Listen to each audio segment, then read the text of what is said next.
Hey gang, welcome to this episode of Uncle Josh's True Scary Stories. Enjoy a few minutes of terror and madness, and then consider checking out my merchandise store, UncleJoshTrueScaryStories.threadless.com. It's not pretty, but it is working. Also, stay tuned for an announcement about the first live virtual campfire coming up soon. That'll be your chance to tell your story to everyone else in a live stream right here on my channel. As always, share your stories with me, UncleJoshTrueScaryStories@gmail.com. Now, gather around the fire.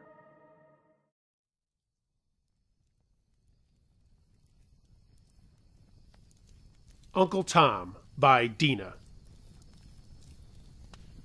For several consecutive summers, my friend Tristan worked in a summer camp in upstate New York.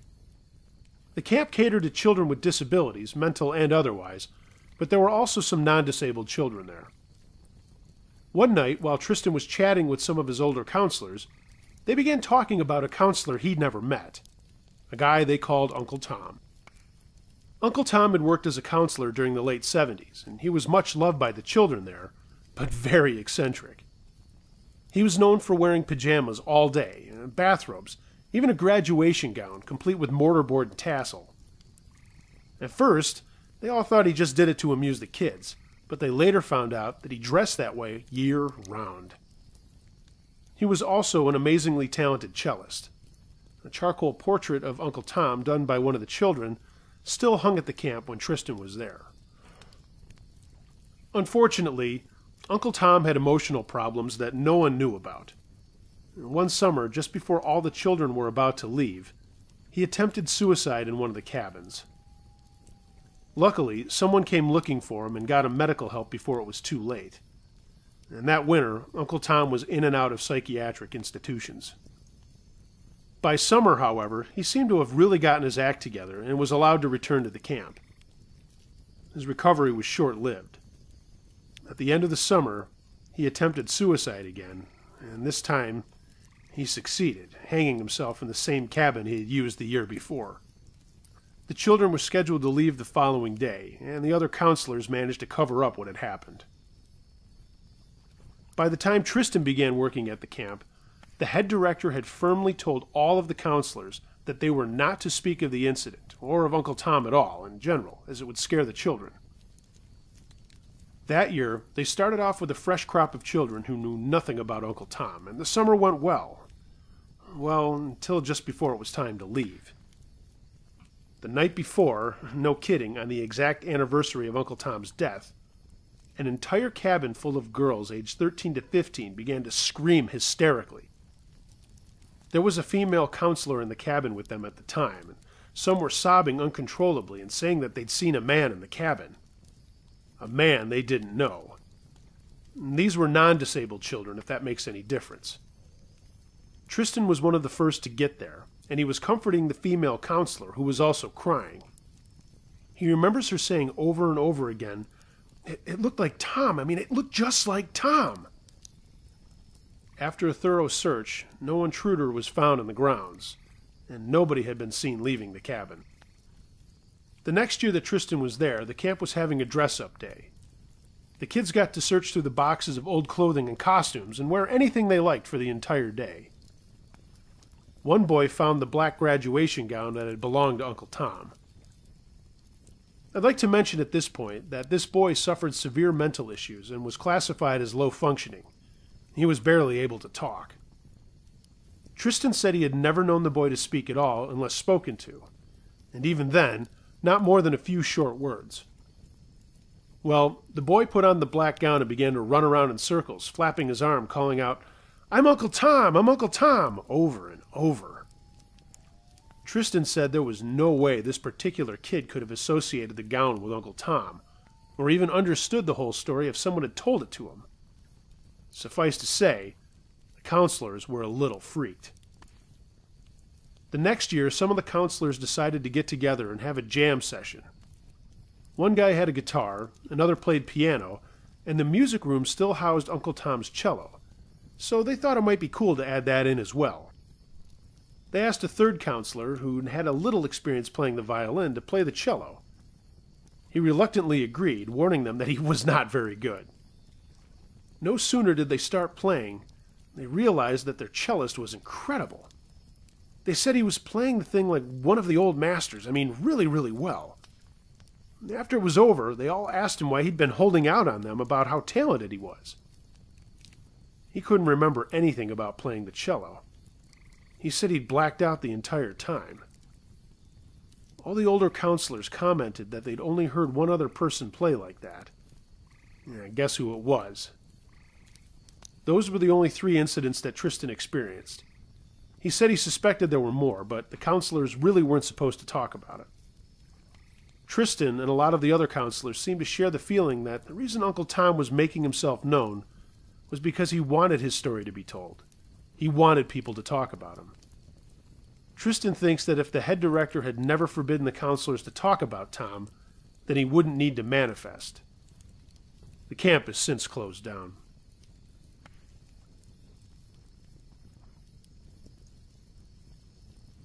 Something Breathing in the Darkness, submitted by Painkiller. First, let me give you a little background information. In my 20s, I worked at the state docks where container ships would come in and offload their cargo. Not so creepy, huh? Well, I worked 3rd shift, 11 p.m. to 7 a.m., and the only people who were supposed to be on this property at night were me and the port police. I forgot to mention that I was the only one on my shift in my corner of the port. The 2nd shift guys and the longshoremen were leaving as I would arrive at work, and to be completely honest, I liked the fact that I didn't have anyone looking over my shoulder while I worked, so it gave me the freedom to get the yard set up how I wanted it for the next day. With that background out of the way, here's my story. I arrived at work like always at about 10:45 p.m. I got the rundown of what equipment was needed for the next day, and then the 2nd shift crew left all at once. So I walk out into the yard and I look at how the jockey trucks and trailers are parked and knew that everything needed to be reparked and serviced, so I got to work servicing the trucks immediately. I had to park the trucks and trailers in the order I was going to be sending them out in the morning. After working for about 2.5 hours, I was over halfway finished, so I decided a break was in order. Since I didn't have a supervisor standing over me all the time, I could do things in whatever order I wanted, including taking breaks. So now I'll give you a layout of the property. Leaving our yard, on your immediate right are 2 very long warehouses, and each of them are no less than 2 football fields in length and 1.5 football fields deep. When one ends, the next one starts about 50 feet away. They were in a single file formation. In the first warehouse, the port used to store lumber coming in from overseas. In the second warehouse, they stored things in wooden crates that were odd sizes and weights, but the crates were 14 to 17 feet high. Also in the second warehouse, at the very end, was a break room where a couple of vending machines were. Since we had no vending machines at the company I worked for, the port let us use their break machines. And, since it was the beginning of October and it had become unseasonably cold for southeast Georgia, I used our service truck to drive down to the second warehouse and get out of the cold for a few minutes. I drove down to the break room and drove up the ramp to enter the warehouse. I pulled inside and cut the truck off and got out. And I'm sure that I don't have to describe what complete and utter silence sounds like, but that's how deathly quiet it was in that warehouse. Quiet and dark. The kind of dark where you can't see your hand 2 inches from your face dark. I knew where everything I needed was in that warehouse, so I didn't bother using my mag light. I got out of the truck and walked the 10 or so feet to the door of the break room, and I opened it. I took my left hand and placed it on the wall inside the break room by my right shoulder and flicked on the lights. The fluorescent bulbs flickered until the ballast kicked in and lit up the room. So I went in and made my selections from both machines, and then sat down in one of the chairs for just a minute, just because, and then I popped the top on my Pepsi and took a long pull. Even though it was pretty chilly out, that cold drink was refreshing and just what the doctor ordered. And of course, after that long first pull, I had only just a swig left in that can, so I got another one and then turned off the light in the break room and headed back to the service truck. I opened the door to the truck after I dropped the can in the recycling bin and climbed inside. I got in, closed the door, and popped the top on my second Pepsi and took another swig. What happened next will stay with me until my last breath. I heard someone or something take a very deep and ragged breath. I froze. I'm not a small man by any stretch of the imagination. I stand 6'2" and weigh 245 pounds, and I don't spook easily. I listened for perhaps another breath or something, and I heard what I could describe only as metal being dragged across concrete. Right then, it was time for me to nope the fuck out of there. I started up the truck, backed out of the warehouse, went down the ramp, and immediately began driving to the port police office. Nobody was supposed to be in that building. Nobody but me and the port police were supposed to be in the port. So I got to the port police office in about 2 minutes. I went in and explained what I had heard and where I think it came from. And they followed me to my yard, and 2 officers searched it, and 3 officers searched the warehouse. There's plenty of places to hide in the yard, and I waited in the office until they finished with their search. They came in and were taking my statement for the record, and just as I started, their radio crackles to life, and I heard one of the officers calling from the warehouse. 110 to 118. 110 to 118. Please report to Break Bulk 2. Break Bulk 2 was the warehouse I had heard the breath and the metal dragging across the concrete. The officer said they'd be right back in a few minutes, and I needed to wait in my office until they got back. At this point, it was around 2:45 in the morning, and I still had about an hour's worth of work to be ready for a 7 a.m. dispatch. The officer finally returned an hour later and asked me to come with him, so I did as I was told. I could see that all of the lights in the second warehouse were on as we drove down to the end and drove up the ramp to enter the warehouse. When the officer stopped his cruiser, I could see the other 4 police officers near a huge wooden crate that looked to be about 15 feet high. They were taking pictures and pointing at something. Then the officer opened my door and I got out. He led me over to where his colleagues were gathered and asked me, "Could this have possibly made the dragging sound you heard?" He was pointing to a scythe. My eyes got huge when I saw it. I stuttered a bit and said, maybe? I was fucking freaking out. Like, what the fuck? What kind of person would do something like that? The port is a secure location. There's at least 2 officers at every point of entry and electrified and razor wire fences all around the place. They told me they didn't find anyone in the warehouse. In fact, the only thing they found other than the scythe were 2 drops of blood. After the police officer finally took my statement, they had to report it to our big boss on the first shift, who just so happens to come in every morning at 6 a.m., and I ended up in his office for the last hour of my shift. He could see that I was kind of fried, and he gave me the next week off with pay. Unfortunately, this is by no means my last creepy story from this job. I worked there for 5 years, and there's lots more where this one came from.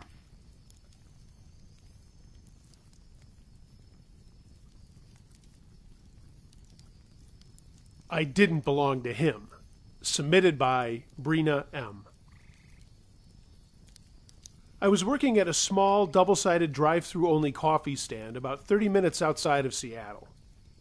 I'd been working there for about a year at this point and was always scheduled to work the closing shift during the week and the opening shift on the weekends.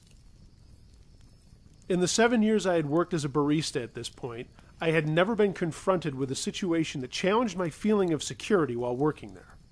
And, despite having heard numerous stories over the years of other baristas in the area who had suffered violent or dangerous interactions with some of their customers, I considered myself fortunate not to have to place myself among them.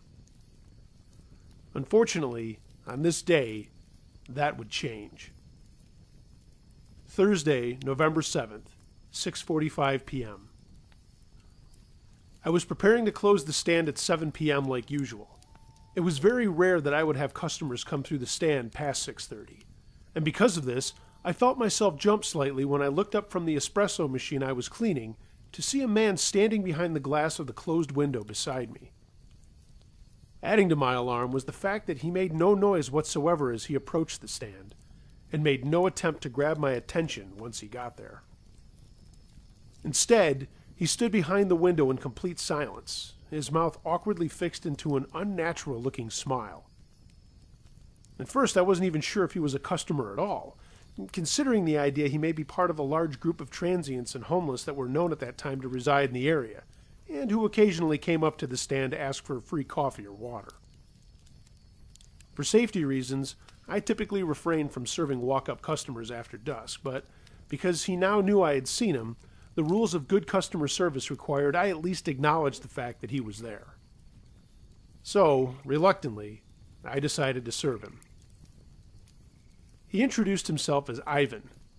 He was around my age, seemed reasonably well kept in the sense that his clothing and overall appearance looked pretty clean, and despite a slight Eastern European accent, his English was very good. His eyes, however, were utterly unnerving. His gaze made my stomach feel uneasy, and immediately my intuition was alerting me that something about this individual was very wrong. Every red flag possible was beginning to show in my mind, and I could not shake the deep, almost overwhelming sense of darkness that I felt coming from this person. There was an evil in him that I couldn't ignore, though I would soon find out exactly why I was feeling this way. After greeting him as politely as I could manage, despite my growing hesitations, I began preparing my machine to make him a drink. However, he didn't seem to know what he wanted to order, and I asked him twice what I could get started for him before I silently recognized the fact he was not likely here for the coffee. Eventually, he abandoned ordering altogether and instead directed our interaction towards small talk. He asked me where I was from, how long I'd been working at this stand, etc. I answered each of these questions with short, abrupt answers, hoping my tone and clear lack of engagement would convey the fact I wasn't interested in continuing any further conversation. Besides, he was not a paying customer, and I was about to close. After a long pause, he asked slowly, "So, do you have a boyfriend?" Annoyed, I replied curtly, "No."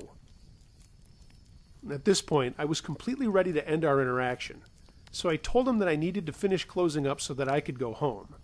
And upon hearing this, he walked away from the window he'd been standing at, mentioning in his dissent that he was looking forward to seeing me again very soon. A minute or so passed, and he was out of sight. Yet my gut told me he was not, however, far away. I could feel his dark energy nearby, and I knew he was watching me from somewhere beyond my line of vision. Cautiously, I closed up the stand, locked the doors and windows, and walked to my car and drove home.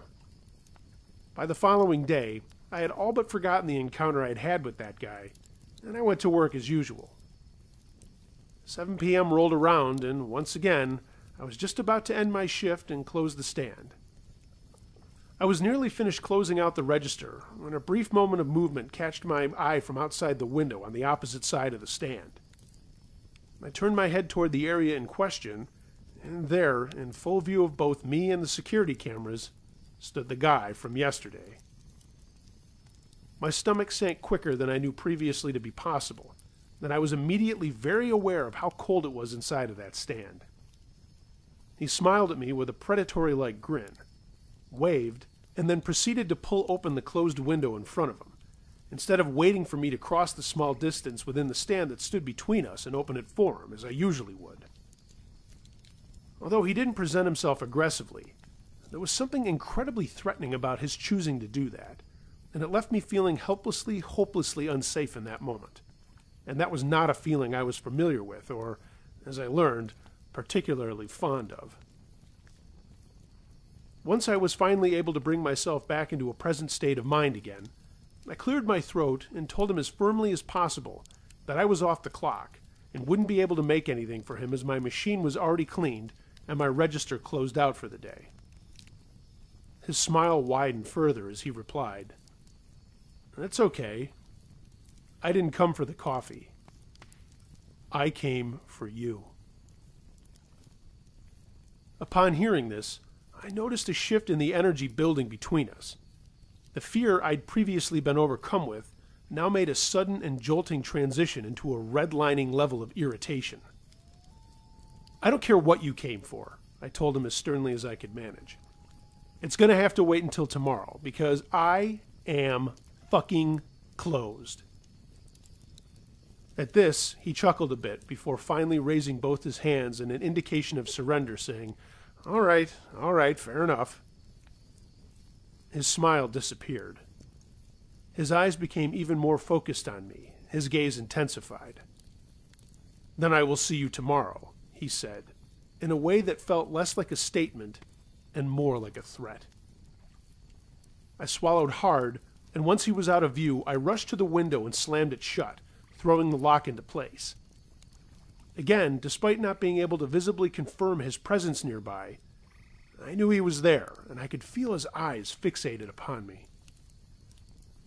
I left the stand quickly and got into my car to drive home. This time, however, he remained heavily on my mind for the rest of the night, robbing me entirely of any sleep. The following morning was a Saturday, so per my schedule, I got up insanely early to work the 5 a.m. opening shift. I arrived at the stand at 10 minutes to 5, and for the first few hours of my shift, everything was as it would normally be. 8:30 rolled around, and it's now finally no longer freezing and dark outside, as the November mornings here tend to be. The sun had broken through the clouds and was steadily burning them off. As I was admiring the weather out the window of the stand, I noticed a familiar truck approaching. As it neared closer, I recognized it as my ex-boyfriend, Jonathan. I found this exceptionally odd, as he and I were not currently on very friendly terms due to his cheating that ended our relationship about 6 months earlier. He pulled up slowly to the ledge of the open window I was occupying, and I asked him what he was doing there. "I'm sure I'm probably not someone you were wanting to see today, I know, but I just wanted to come by and wish you a happy birthday and see how you were doing." Just as I was about to thank him for the birthday wishes and inform him that, no, indeed, he isn't someone I wanted to see that day, as I was still pretty hurt from his cheating, I noticed someone about 100 yards away, approaching the stand on foot. It was Ivan. I whispered quickly to Jonathan that I needed him to stay here with me, even if another customer pulled in for service behind him, until the guy who just walked up was gone. I could tell he was able to register the fear in my eyes, and he agreed immediately to stay. I brought as much focus into my demeanor as I could manage at that time, and turned to face the window on the opposite side of the stand, just as Ivan approached it. I walked slowly over to him, and noticed right away that he'd been crying. His eyes were bloodshot, and a few tears dripped down his cheeks slowly. Disregarding his obvious emotional state, I informed him he needed to leave, as I was not going to serve him. But before my statement reached its conclusion, he cut my words off abruptly. "I don't need this anymore. You can have it." As he said this, he threw what I later came to recognize as his Russian passport right into the stand through the open window. I picked it up, puzzled, and with a mix of both caution and disinterest, I asked him why he would no longer be needing it. "I just won't." I allowed his words to hang heavily between us while I attempted to make some sense in my mind of what a gesture like this might mean, if anything at all. That was before I felt a strong bite of dread inside my chest. The fear crept slowly into my throat before finally escaping past my lips in an audible gasp, bringing Ivan the confirmation he'd been hoping for, that I understood what was about to happen here. No guest to a foreign country would willingly discard or abandon their passport unless they intended to see to completion an act of absolute finality. In an effort to sever the nonverbal conversation taking place within the locked gaze Ivan and I currently had on one another, I glanced over my shoulder at Jonathan, who now had a "what the fuck is going on" look on his face. In an instant, he recognized the desperate, pleading fear in my eyes.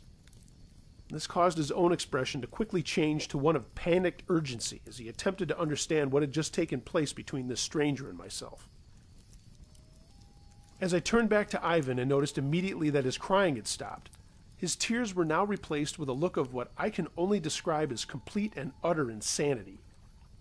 This is the point where the dynamics of our interaction shifted indefinitely. "God came to me last night in my dreams," he began slowly. "He told me you will be my wife. You are my wife.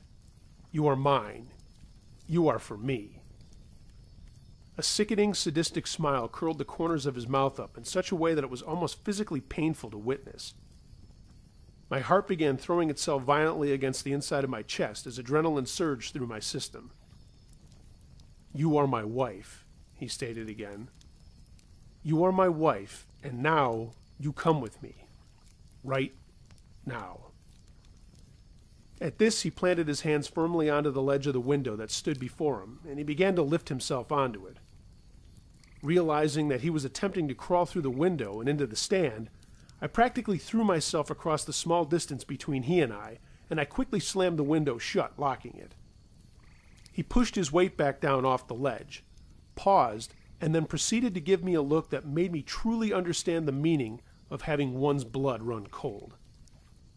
I felt the inside of me begin to quiver in a way that I'd never felt before, an anxious vibration that was working its way throughout my entire body. This was not over yet. I understood that now. At this, Ivan offered me a quick wink and began to move with obvious purpose towards the back of the stand. Soon, I heard a faint beep, beep, beep, beep of buttons being punched on the electronic keyboard that secured the lock on the back door. Ivan was trying to get through the only actual entrance to the stand. In my mind, I knew there was no way he would ever manage to guess the 4-number code, and dismissed any arising concerns that he would manage to gain entry. "Not going to be that easy," I said under my breath, though I was unsure if I truly believed that. A sudden realization I'd spoken far too soon arrived like a deadweight thrown directly at my gut. The dread that followed what I heard next is something I will never forget. It slammed itself violently into my present state of mind, and with so much force I almost fell back a few steps. Adrenaline immediately overtook my system in its entirety, and in an instant my vision tunneled itself. As I heard the fateful sound of the electronic keypad indicating a successful code entry, followed by the loud and heavy thunk of the steel deadbolt retreating quickly back into the door, all I could see was the door in front of me. Nothing else. It was as if there were a glaring spotlight illuminating that door, and the evil that was about to walk through it.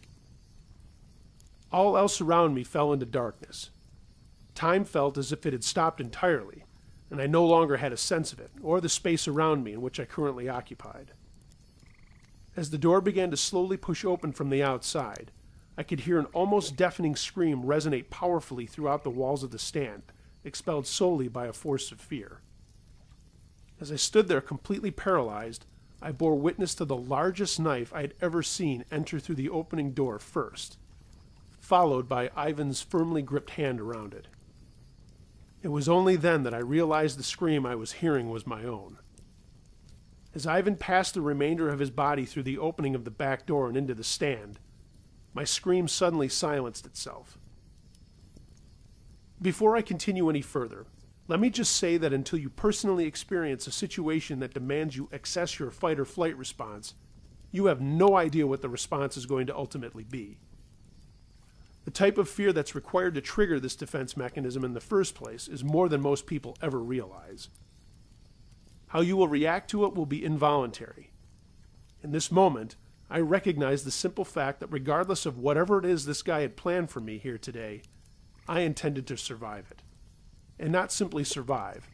I intended to execute a lesson this guy clearly needed to learn. Never underestimate someone's capability to persevere, or the fight that drives them.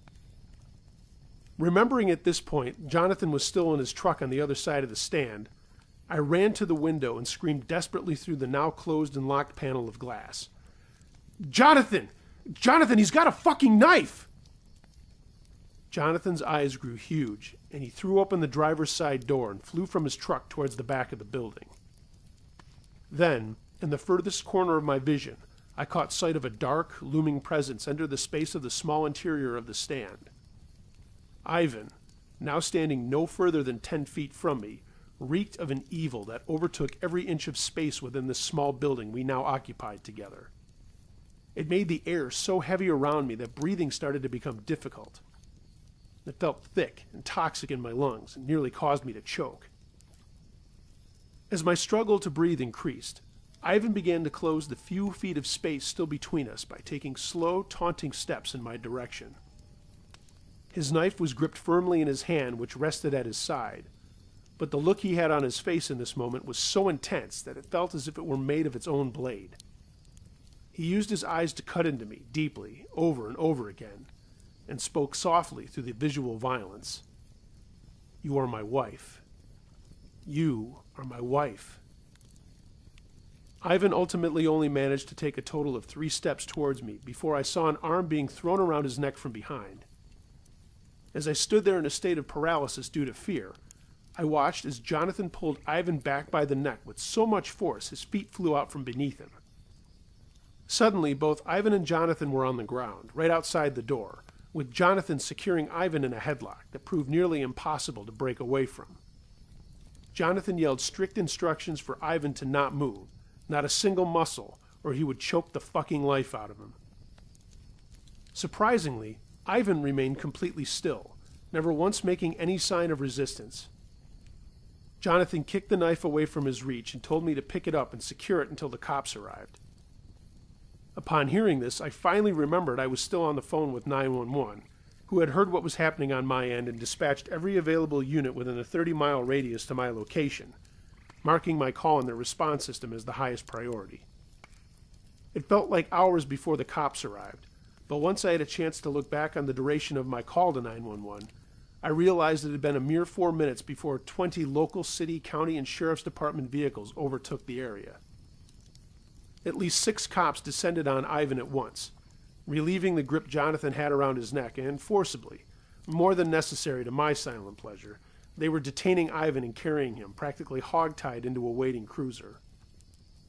Apparently, while speaking with the cops after being securely restrained and unable to flee, Ivan insisted, continually, that I was his wife.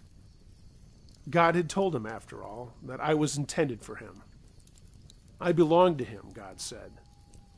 He was simply there that morning to collect that which he had been promised.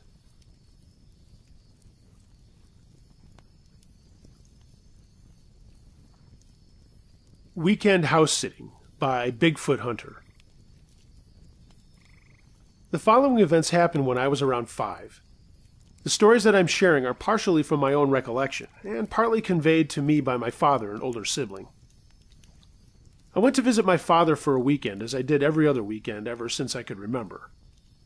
I was told this weekend we would be staying somewhere else to help house sit for a family that was out of town, and that excited me.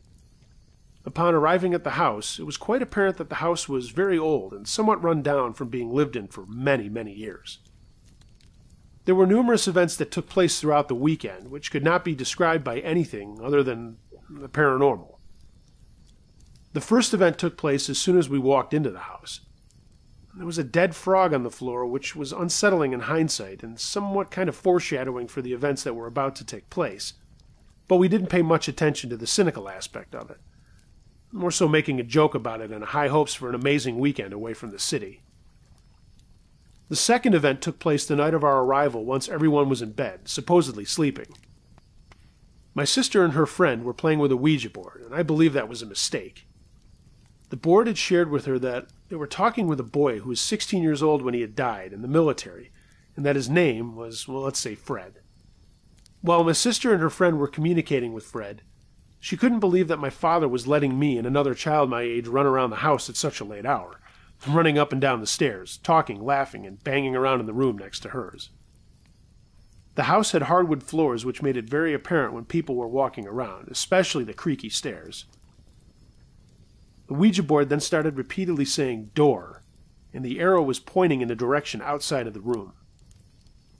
When my sister went to see what it was pointing at, there was a door at the end of the hallway that led onto an old balcony that was no longer safe to stand on. This door was nailed shut and would not open when my sister tried to force it open. When it was time for breakfast in the morning, my sister came down to have my father scold her for staying up too late and making so much noise. When she had stated that her and her friend were quietly playing board games, and that she had suspected it was me and my friend making all the noise, my father simply replied that my friend and I were sleeping in the room next to him, and were quite asleep early, and not making any noise. That's when we started to suspect that the house had something going on beyond more than what we were seeing with our eyes. The next event was during that Saturday when my father was rummaging around in one of the empty bedrooms, exploring all the house's gems from previous residents. The room had a dresser, a closet, and a door that swung into the room. I remember that. While checking out the room, he had been notified by his significant other that we had run the well dry and that we needed to go into town for some water in case we didn't get the well back running again. Before leaving for town, we headed into the basement where the well was and checked to make sure that the pump was still working properly and to see if there was water in the bottom. While in the basement, we decided to check out the crawl space, which had old mementos from the past. Old photo albums which contained quite graphic and disturbing content, such as black and white photos of children of Asian descent holding up dead chickens with their heads cut off, seeming to be trophies for them of some sort.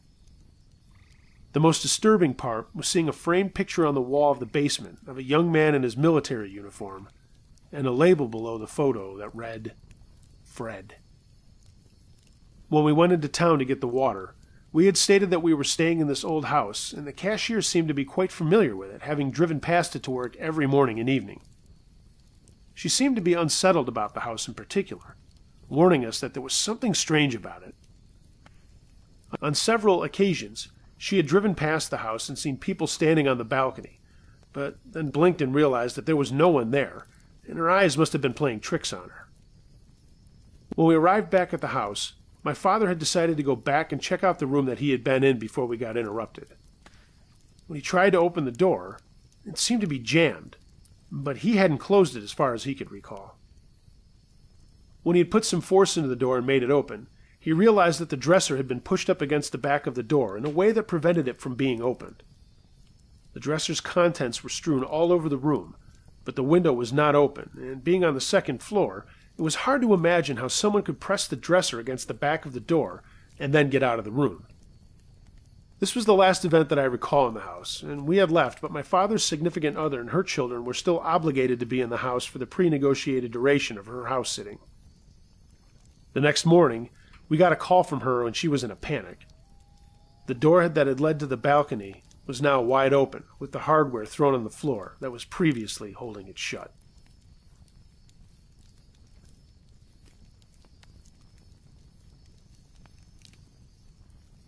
What Happened at Sanderson Brook Falls by Ronan. My friend Chris and I went for a night hike out at Sanderson Brook Falls, a steep uphill march in the Berkshire region of western Massachusetts. The drive out there takes close to an hour, most of it along U.S. Route 20, also known as the Jacob's Ladder Trail.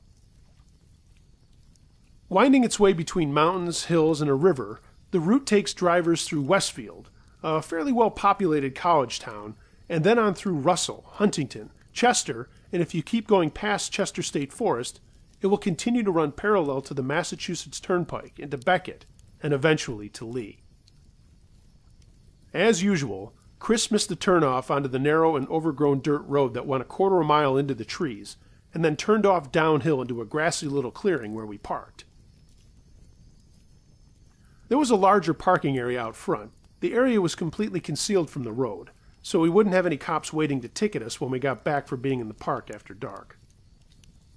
Putting the BMW in reverse, Chris brought his car back to the dirt road and pulled forward into it. I commented on the fact that there were 2 cars in the roadside parking area ahead. Parking the car, I realized that we hadn't brought a flashlight like we usually do, so Chris dug the crappy flashlight that comes standard in a BMW's glove box out.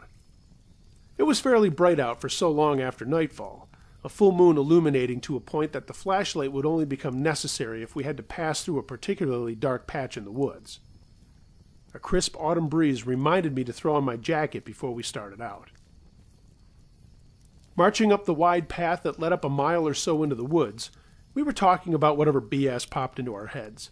Work, movies, books, whatever. It wasn't until we got past the first quarter-mile area that things started getting strange.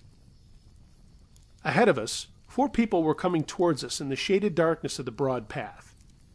I could see patches of detail as they passed through the brighter areas where the moonlight made it to the dirt. I thought to myself how odd it was that there were 4 people, 3 men and 1 woman, for 2 cars. 4 would have easily fit into either of the cars, and why waste the gas driving out in the middle of nowhere with 2 cars? I knew they weren't locals, as the cars had both been Volkswagens and not pickup trucks, and their clothes looked like nice, preppy college kid clothes. The girl was in a pea coat, the guys in nondescript gray and black jackets. I assumed they were college kids who came up here to drink around a campfire, although none of them seemed to be carrying a cooler or anything. I nodded to the four as we passed, and one of the men nodded back, but he had an odd, curious look on his face.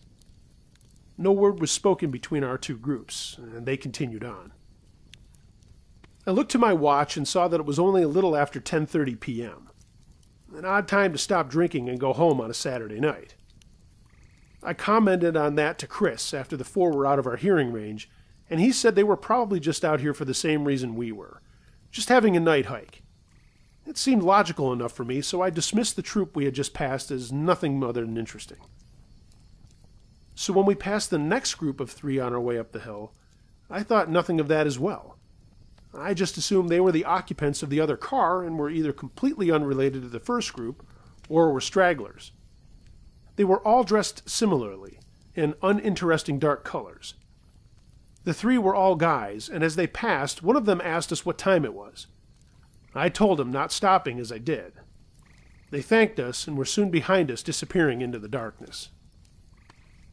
Now, up until this point, you're probably saying to yourself that there was nothing weird about any of this. Well, all of that doesn't become weird until I get to this part. Another quarter of a mile brought us to the horde. We had just crossed the first of the two small iron bridges that were on the path. The bridges were separated by maybe a quarter of a mile and spanned over 10-foot drop-offs with fast-running streams at the bottoms. The streams fed into the river after the falls. As the next group of people came into view, I had difficulty distinguishing just how many people it was, and I realized after the fact that it was because there were just too many of them. They must have had numbered close to 50, all dressed in the same manner as those we had passed already. Nothing odd about their clothes, other than that all of them seemed to be dressed nicely. Dark pea coats, waistcoats, and leather jackets on every person. A couple of the women had scarves. Everyone in the group I could see seemed to be roughly the same age, that being in their early 20s. I scanned the incoming mass for coolers or any sign that this was a disbanding kegger, and saw nothing of the sort. As we moved amidst the opposing traffic, I was trying to think of how all these people had gotten here if there were only two cars at the bottom of the hill. While I was pondering this, I found out later, one of the passing women had spoken to Chris saying, "You're going the wrong way, dear," almost dreamily, and then she continued on. Other than that, there was almost no sign that any of these people were even seeing us. As we kept walking, the strangers continued to file past. We kept walking, and for a while I was sure that this flow of people was going to be never-ending. Chris and I didn't speak to each other. We just looked to each other with occasional confusion and kept on pushing forward. Then the tail end of this mass came into view, and just now crossing the second bridge. We reached just before the iron-grated deck of the bridge as the last of them were getting off of it. There were about 10 of them in this small grouping, and at either side of this group were two men who were slightly shorter than the rest of the men around them. Both were Asian or Pacific Islanders by appearance. I moved to pass on the right, and Chris went to the left. As I tried to go around the short man on my side, he moved in my way, blocking me from stepping onto the bridge, ranting someone in what seemed to be absolute gibberish, and I later came to realize reminded me a lot of the Filipino language Tagalog. He sounded like boiling water, but I could tell he didn't want me to pass. He tucked his shoulder into my chest as though trying to push me into turning around. I put my hand out, shoved him aside, not liking the way the situation was going, and I angrily said, "Move." The shorter man was forced out of the way by my palm, and though he glared at me angrily, he made no effort to get back on the bridge to follow me. Looking to my left, I saw that Chris was now getting onto the bridge, and he had an angry and confused look on his face as well. He told me that the short Asian man on his side had actually grabbed his wrist and tried to hold him back. Chris had pulled his hand free and just kept on walking, and he commented that the man had been talking gibberish. I told him what had happened on my side, and we both stopped, thinking for a second once we were over the bridge. We turned and watched the last of the large group disappear into the gloom. "That was damn surreal," I said. "Yeah, it was. What were they, cultists or something?" Chris said back. Starting forward again with no intentions of heading back down the hill any time soon, we only made it a few yards before more people appeared. This time, though, it was only 3 guys, but these 3 were dressed in sweatsuits, and they were running down the hill. They stopped very briefly, as though catching their breath, and we saw that they were also of about the same age as the rest of those we had seen earlier. They looked exhausted, though, and after their moment's rest, they launched into a fast-paced jog down the hill towards we had seen the massive strangers go only moments before. Back toward the Tagalog brothers and the Wrong Way girl. Shaking my head at the absolute absurdity of all that we had just seen, Chris and I continued walking, reaching the off-turn to the big waterfall, and took it. We walked in silence for a few minutes, and then began speculating on what had happened. I was very surprised and a little disconcerted when we reached the base of the waterfall and saw there was no evidence of a party. This was one of 3 good party spots in the Sanderson Brook Falls area of Chester State Forest. One of the other 2 was out near the road, well before the large group of people. This left only the big clearing that was back next to the creepy freestanding ancient chimney. After taking a break and having a smoke next to the falls, we decided to forego climbing the waterfall and go back up to the main path to check out the chimney spot. Curiosity had gotten the better of us, and by the time we reached the clearing, we were unsurprised to see that there were only the smoldering remains of a small fire. We took the overgrown stone stairs up into the small area where the giant chimney stood, and even though we had camped right in front of the chimney before and had been up here many times, I don't think that chimney ever seemed creepier than it did that night. But again, there was no evidence of any party. It was a weird walk back down to the car, mostly silent, and the conversation that did happen was always strangely off the subject of the strangers. When we got back to our car, there was no sign of any of the people, and the 2 cars were gone. To this day, I wondered what all those people were doing up on the mountain that night, where they had gone to with only 2 cars for nearly 60 people, and why we had been going the wrong way.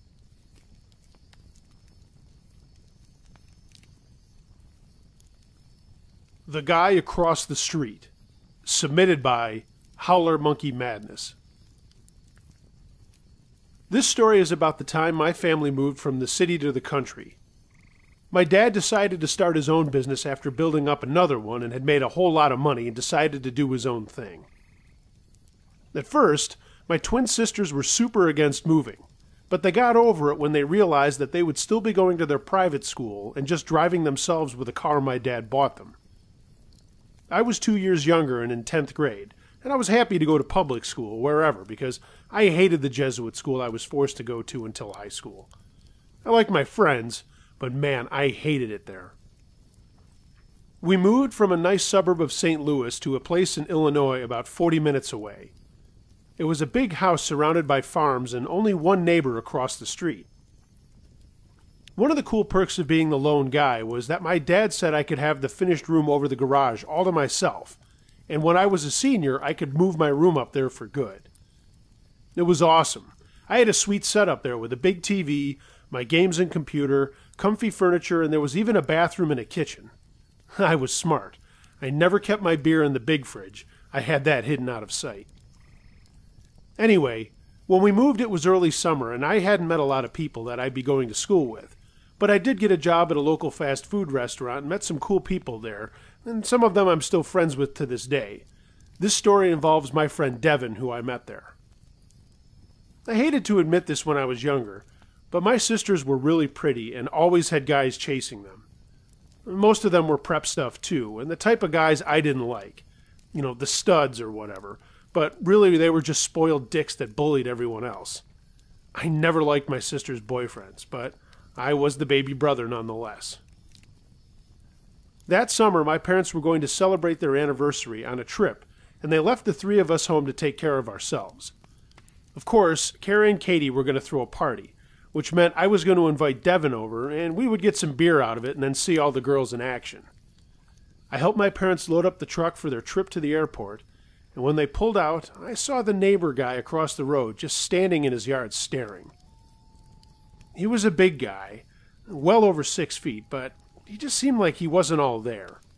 I mean, he was nice and all and never caused anybody any harm, but my sisters always complained that he stared at them too much and that he didn't take his hands out of his pants when he did stare. I didn't see him too much, but I knew his name was Ben and he worked for his dad on their farm. I waved a little and he waved back, and then I went inside to find my sisters calling all of their friends to tell them about the party.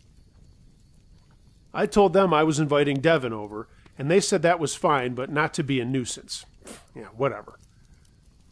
The night of the party came, and there were about 25 people wandering around the house, getting wasted and crazy.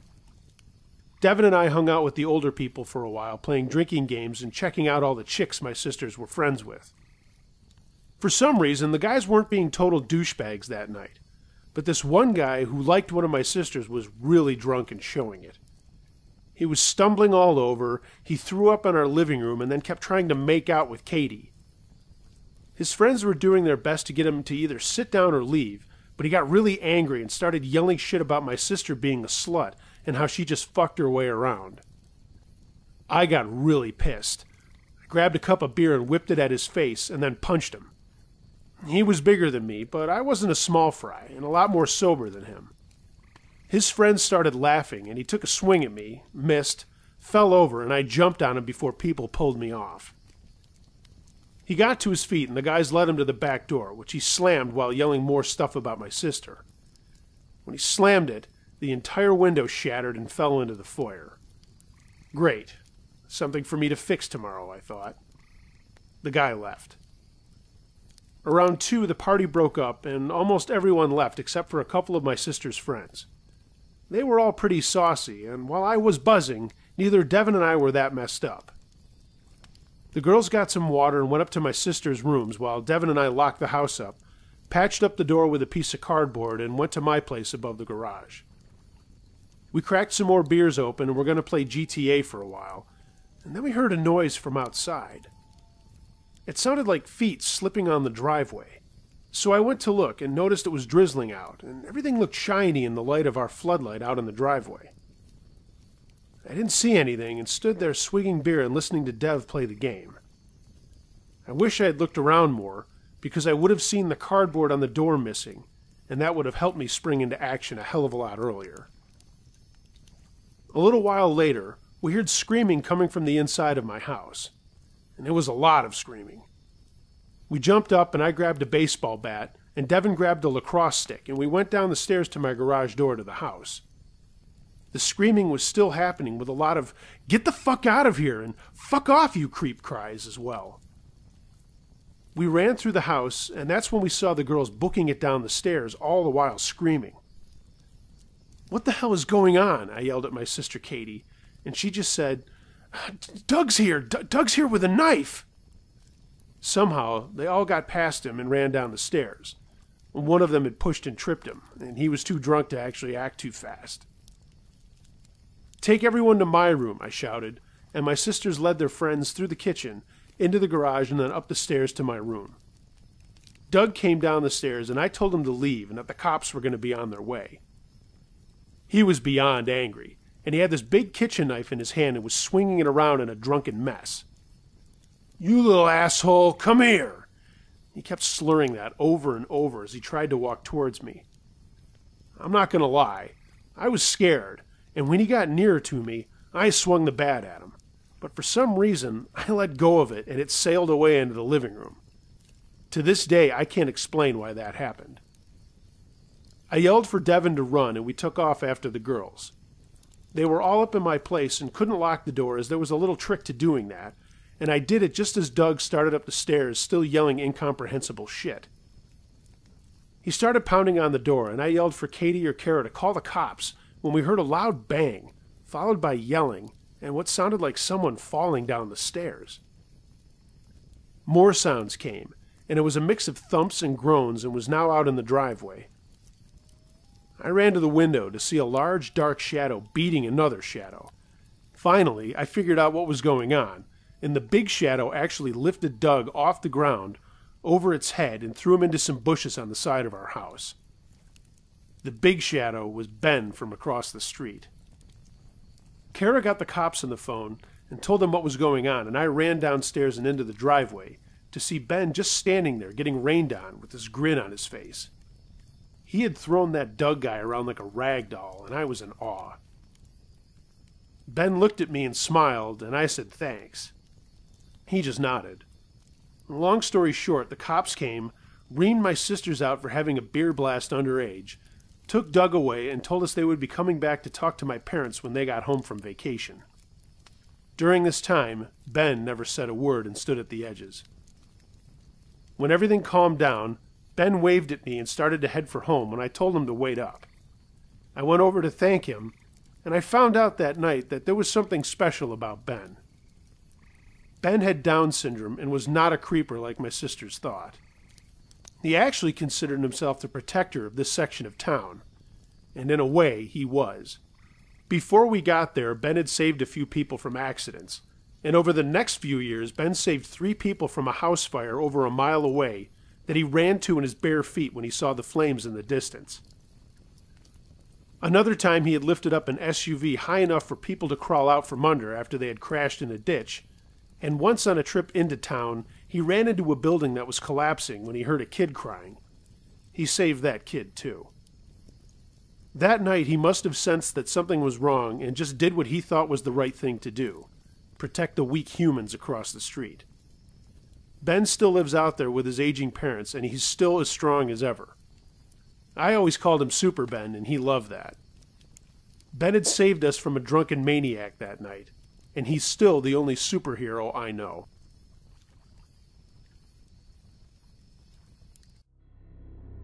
Thanks for listening, gang. Please like, share, and subscribe, and leave a comment with any suggestions below. I respond to all of them, and also consider help keeping this channel ad-free by throwing me a tip at my Patreon page. There's a link for that below. You can also check out my merchandise for this channel and The Edge of the Unknown at UncleJoshTrueScaryStories.threadless.com. Follow me on social media for channel updates. All the links to those are in the description below. And send me your true scary stories. UncleJoshTrueScaryStories@gmail.com. I read them all. Be excellent to each other, gang. And until next time, be wary of things that go bump in the night. It could be anything. A ghost, a monster, or the guy next door.